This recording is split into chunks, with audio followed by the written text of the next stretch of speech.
अऊज़ुबिल्लाहि मिनश्शैतानिर्रजीम बिस्मिल्लाहिर्रहमानिर्रहीम रब्बि ज़िदनी इल्मा। ऐ अल्लाह मेरे इल्म में इजाफ़ा फरमा। अस्सलामु अलैकुम डियर स्टूडेंट्स, आज का जो हमारा टॉपिक है वो है role of biology in protection and conservation of environment. इससे पहले आप लोगों ने बायो के रोल को दो फील्ड के अंदर पढ़ा था, food production and disease control. और ये बच्चे रोल जो है ये थर्ड और आखिरी रोल है हमारे सिलेबस में। इन्वायरमेंट के अंदर बायो ने कौन कौन से अहम तरीन रोल प्ले किए हैं। देख बच्चे, सबसे पहले हम इन्वायरमेंट को डिस्कस करते हैं कि व्हाट इज एन इन्वायरमेंट। बच्चे, अगर मैं अपने आप को एक लिविंग ऑर्गेनिज्म कंसिडर कर लूँ तो मेरे अलावा हर चीज जो आसपास मौजूद है that is collectively called as environment. इसी इन्वायरमेंट के अंदर हमें बुनियादी तौर पर दो टाइप्स की जो चीजें हैं वो मिलती हैं।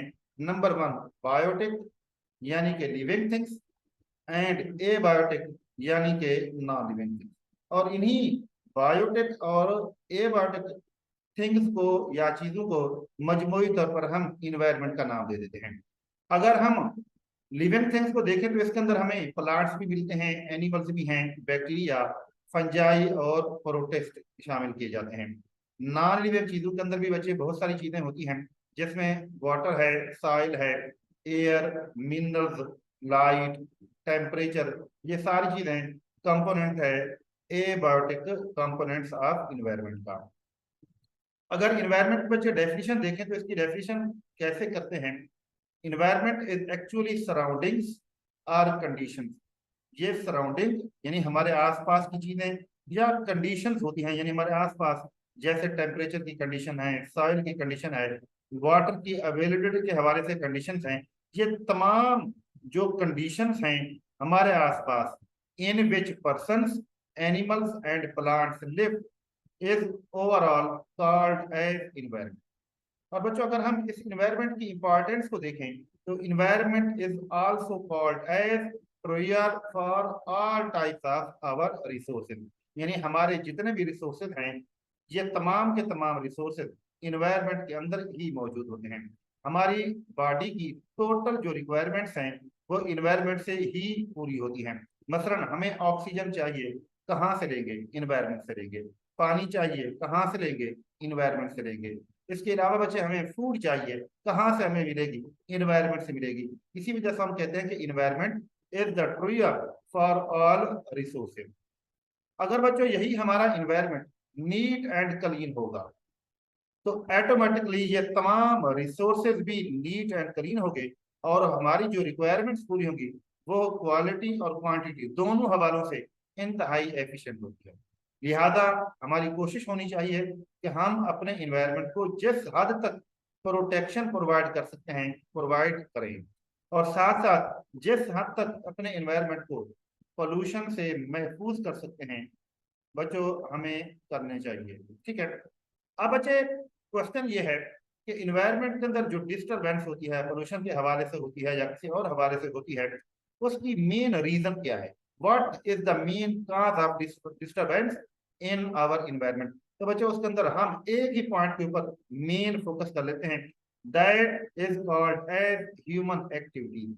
यानी ह्यूमन की जो एक्टिविटीज हैं यही ही हैं जो हमारे इन्वायरमेंट को डिस्टर्ब करती है। अब ह्यूमन के एक्टिविटीज के अंदर भी बच्चे हम डिफरेंट चीजों को पढ़ते हैं, लेकिन यहाँ पर हमने जिस चीज के ऊपर ज्यादा फोकस करना है दैट इज इंडस्ट्रियलाइजेशन। इंडस्ट्रियलाइजेशन का मतलब क्या होगा? इंडस्ट्री का लगाना। इंडस्ट्रीज बच्चे सन्नत को कहते हैं, सन्नतकारी को हम इंडस्ट्रियलाइजेशन का नाम देते हैं। आप लोगों के सामने ये इंडस्ट्री मौजूद है बच्चे। ये डिफरेंट टाइप की जो इंडस्ट्रीज लगाई जाती है ना, इनके कुछ खास पर्पजेज होते हैं। हम इन इंडस्ट्री से डिफरेंट टाइप्स के बेनिफिट्स लेते हैं। मसलन ऑटोमोबाइल, जितनी भी गाड़ियां हैं वो यही इंडस्ट्री तैयार करती हैं। इसके अलावा हमारे घरों के अंदर इस्तेमाल होने वाली जितनी भी चीजें हैं, हाउस होल्ड अप्लायंसेस हम उनको कह देते हैं, जैसे एसी है, फ्रिज है, इसके अलावा मुख्तलिफ टाइप्स की और चीज़ें भी मौजूद होती हैं, टेलीविज़न है और मोबाइल फ़ोन है। ये सारे हाउस होल्ड अप्लायंसेस कहलाते हैं। कहाँ पर बनते हैं? इंडस्ट्रीज के अंदर बनते हैं। इसके अलावा बच्चे टेक्सटाइल इंडस्ट्रीज होती हैं, लेदर इंडस्ट्रीज होती हैं, जहां पर हमारे लिए क्लॉथ तैयार होते हैं, हमारे शूज जो ना वो वगैरह वो बनाए जाते हैं। इसके अलावा बच्चे कुछ फार्मास्यूटिकल इंडस्ट्रीज होती हैं, जहां पर डिफरेंट टाइप्स की जो मेडिसिन हैं वो मैन्युफैक्चर होती हैं, सेंसिटाइज होती हैं। इन मेडिसिन के अंदर टैबलेट्स भी होती हैं, कैप्सूल, इंजेक्शन और वैक्सीन की फार्म के अंदर ये मेडिसिन बचे फार्मास्यूटिकल इंडस्ट्रीज के अंदर बनती हैं और हमें डिजीज से बचाती हैं। और इसके साथ साथ यही इंडस्ट्रीज हैं जहां पर एनर्जी की प्रोडक्शन होती है, और फिर इसी एनर्जी को हम अपने घरों के अंदर भी, अपने डेली रूटीन की लाइफ के अंदर भी यूटिलाइज करते हैं। अगर बच्चों हमें सफर करने के लिए गाड़ियां अवेलेबल हों, हमारे घर की सारी जो बेसिक नीड्स हैं वो भी पूरी हों, हमें अच्छी क्वालिटी वाले शूज और क्लॉथ भी मिल जाएं, मेडिसिन भी हमें क्वालिटी वाली मिल जाए, एनर्जी की जो अवेलेबिलिटी है वो भी हमारे लिए कोई इतना ज्यादा इशू ना हो, तो ऑटोमेटिकली क्या होगा कि इंसान की जो लाइफ है उसका स्टैंडर्ड इंक्रीज हो जाएगा।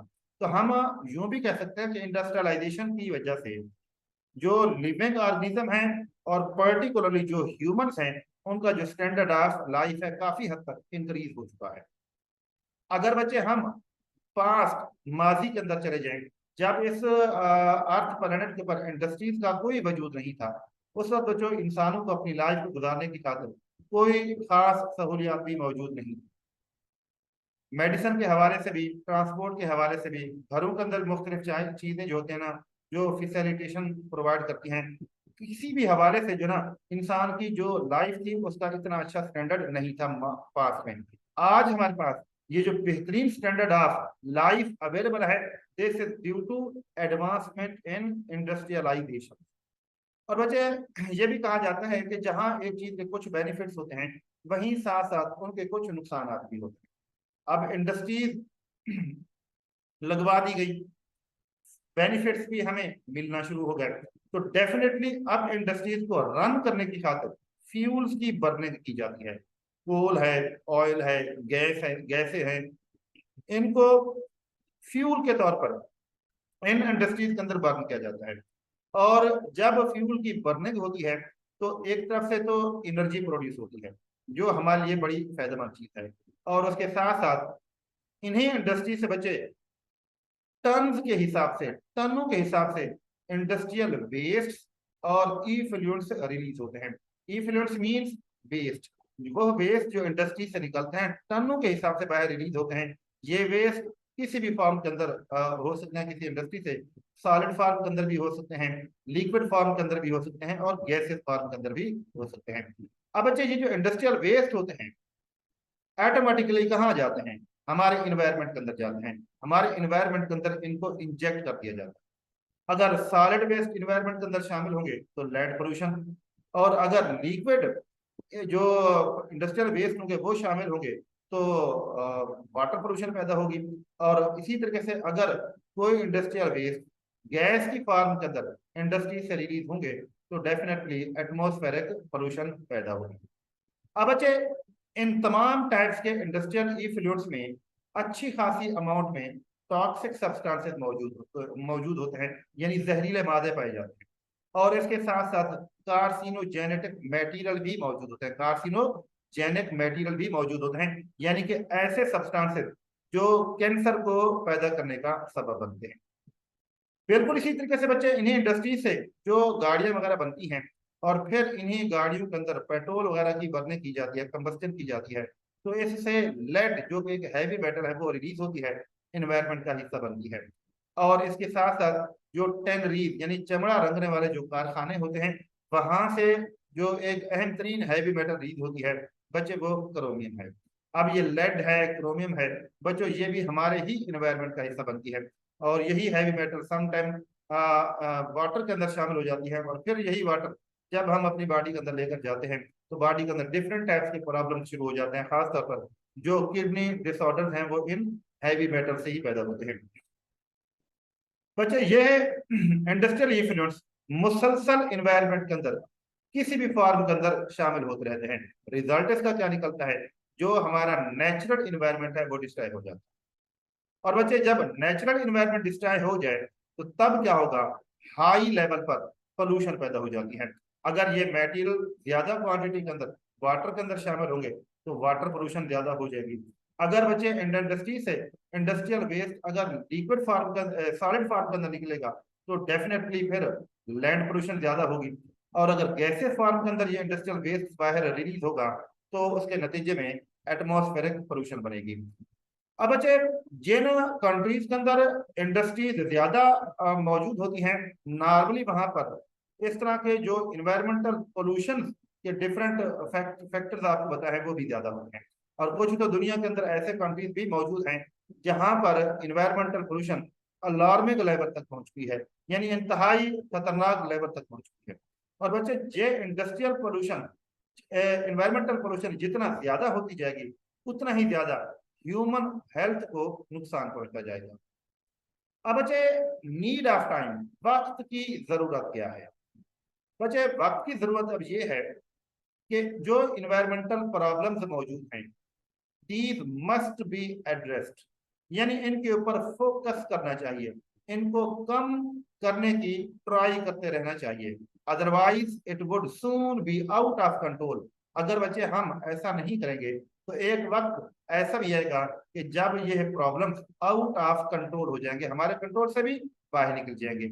इन which case the living components of the world ecosystem would suffer irreparable loss. और अगर ऐसी सिचुएशन हो जाए तो बच्चों जो वर्ल्ड के इकोसिस्टम हैं उनमें जितने भी लिविंग कंपोनेंट्स हैं, लिविंग ऑर्गेनिज्म हैं, उनको इतना नाकाबिल इख्तलाफी नुकसान पहुंचेगा कि जिसका कोई बाद में कोई हल भी नहीं होगा। And this environment would know longer support life on this planet.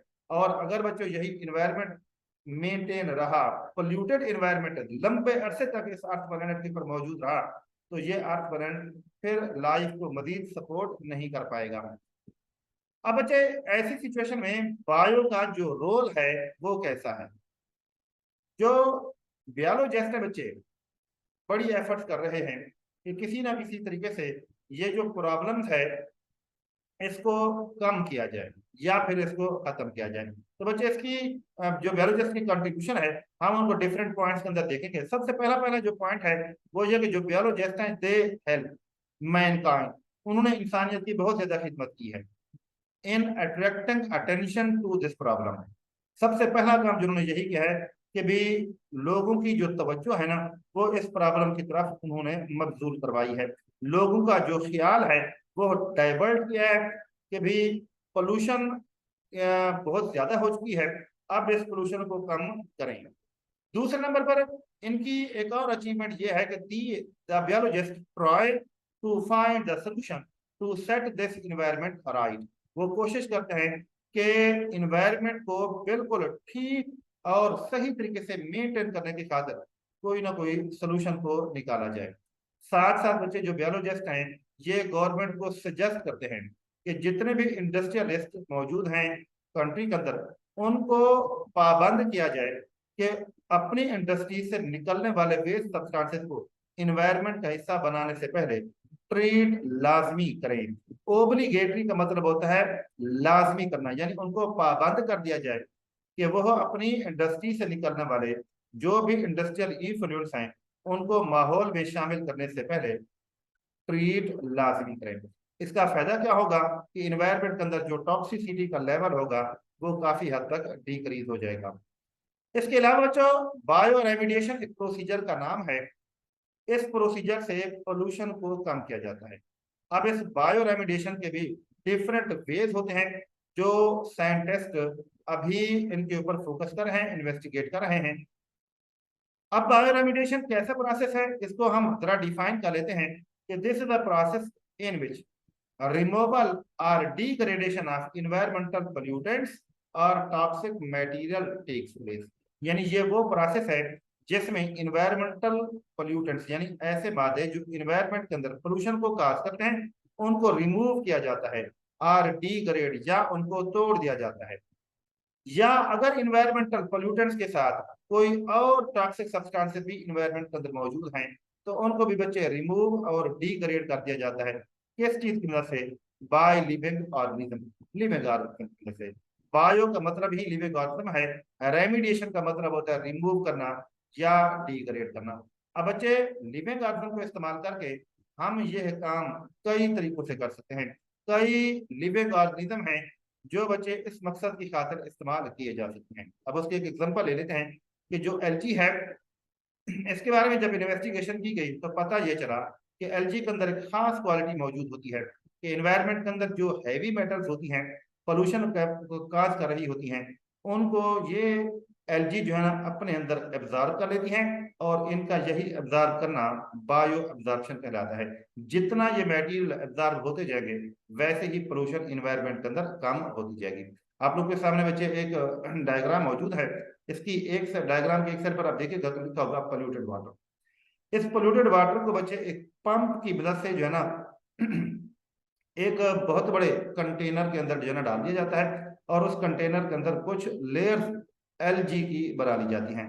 अब पानी जैसे कंटेनर के अंदर जाएगा, इस पानी के अंदर मौजूद जितनी हैवी मेटल्स होंगी, इन हैवी मेटल्स को ये एलजी अपने साथ अटैच कर लेंगी। क्योंकि एलजी की जो सरफेस होती है वो स्टिकी होती है, इसके अंदर सुराख मौजूद होते हैं, और इजीली हैवी मेटल इनके साथ चिमट जाती हैं। जैसे जैसे पानी टॉप से बॉटम की तरफ जाता जाता है, वैसे ही बच्चों ये heavy metal Aahista Aahista Aahista Aahista LG के साथ अटैच होती जाती हैं, और at the bottom of the tank, जो भी टैंक होता है उसका जो बॉटम होगा, जब वहां पर पानी पहुंचेगा तो that will be completely free from heavy metals. ऐसा प्रोसीजर बच्चों जो एलजी को इस्तेमाल करके, लिविंग ऑर्गेनिज्म को इस्तेमाल करके किया जाए, उसका हम बायो रेमिडिएशन का नाम दे देते हैं।